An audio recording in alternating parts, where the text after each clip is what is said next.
Okay, so I lost my tablet today. I don't know, 700, 800 bucks, who knows, because it comes with the plan and all that mumbo jumbo. All I know is that it's very important to me, my tablet. It's like half my life is on it. My other half's on my phone. Okay. So Mom and I went to the temple this morning on our way to go to church because I thought the church would be close to the temple. But it wasn't. There was no church by the temple, and we got out, and Sherry wasn't very happy about me having her get out because it was kind of cold here in Chicago, March.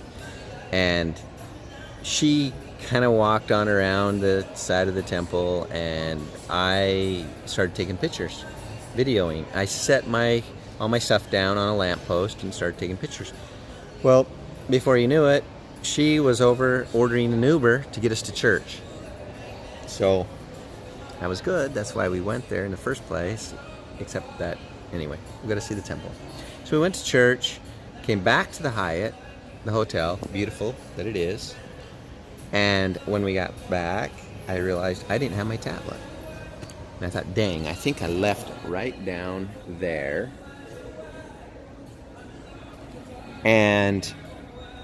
But as soon as I realized I didn't have it, I had this sick feeling inside. And so I said a quick little prayer. Heavenly Father, will you help me find my tablet? And immediately I had a happy, calm feeling that I would find it. I need to show Olivia just a few things. Olivia's starting to grow out of all of the things, and so I went over to Bobcat for a few things because she's So, where do I go from there? Okay, so I'm coming over here because I had a little bit of quiet going on. So anyway, so I had this feeling immediately from Heavenly Father that I would find my tablet. So I thought that was pretty neat because I had just listened to a story by Andy Andrews, and he told of how would you feel if you wanted to watch a basketball game or a football game, and you didn't want anybody to tell you what the score was, but you couldn't watch it live, so you recorded it, and you're going home, and you anticipate watching this game. It's your favorite team, and just as you open the door, the neighbor hollers over the fence and says, "Hey, did you see how we won in the last few seconds?"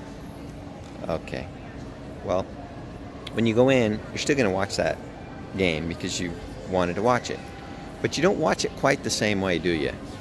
You watch it in a way that you know the outcome, you know your team won. So when they're playing very poorly at the first of the game, or they miss some touchdown or whatever it is, I think it was a football game. Anyway, you just watch it differently. The stress, the pressure, it's not the same. He uses that example to say that's how you should go about your business or about anything that you do. And I like that idea. And I was thinking about that just yesterday because I read it in his book. So as this applied to me today, and I realized, wow, I was just told I'll find my tablet. I don't need to worry about it. And all of the stress and hassle and pressure and the thoughts of, dang, if I don't find that tablet, I will lose so much precious information from my work or from my personal life, whatever it is. And it was so happy to me to just go through that exercise. I had no idea where it was. I asked Sherry, she said no. I looked right down there, down the stairs, and no, it wasn't there where we had left it. We called security. The security guard came up, and I said, hey, you've got a cameras in here, right, that would show where that chair is right down there? And he said, yes, I think so. I said, would you mind going and checking your film for this morning at 8:50 a.m.? Because just to see who walks out with that, to see if it's me. Maybe I have Alzheimer's disease, but I'm pretty sure I left it there.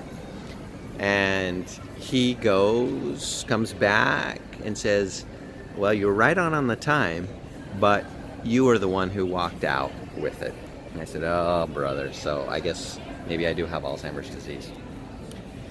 I couldn't remember where it was, so I called the two Ubers, and he showed me how you could call Uber if you've lost an item, and he was really good. He said he was a police officer for 30 years, really nice guy named Scott. So I I jumped in the Uber because the thought just came to me that the only place I had seen it, I did have it in my hands when I wanted to record the video at the temple. And so I just set it down on the lamppost. And in my mind, I saw it there and realized that must be where it is. And sure as shooting, an hour later of Ubering back to the temple and coming back, or well, going there, I found it. And the fun thing is that I didn't have any of the stress of having lost it that I might otherwise had if I hadn't, I guess, prayed in faith and known that I would find it. Or at least have the faith and confidence that when the Lord made me feel good about knowing that I'd find it, that I would, that I did all the way through. I didn't doubt, and it felt good. And the fun thing is when I came back, I called security to have Scott come back up. The big guy, big security guard that had been a police officer for 30 years, came back up, and I said, hey, this is what happened. We went out to the temple, and I told him the whole story. And he goes, are you Mormon? I said, yes, I am. He goes, I am too.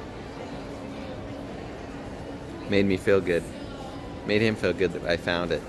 And then I could tell him how I really found it. Thanked him for being able to allow my mind to think clearly to find it, knowing that we eliminated the possibilities of where it was.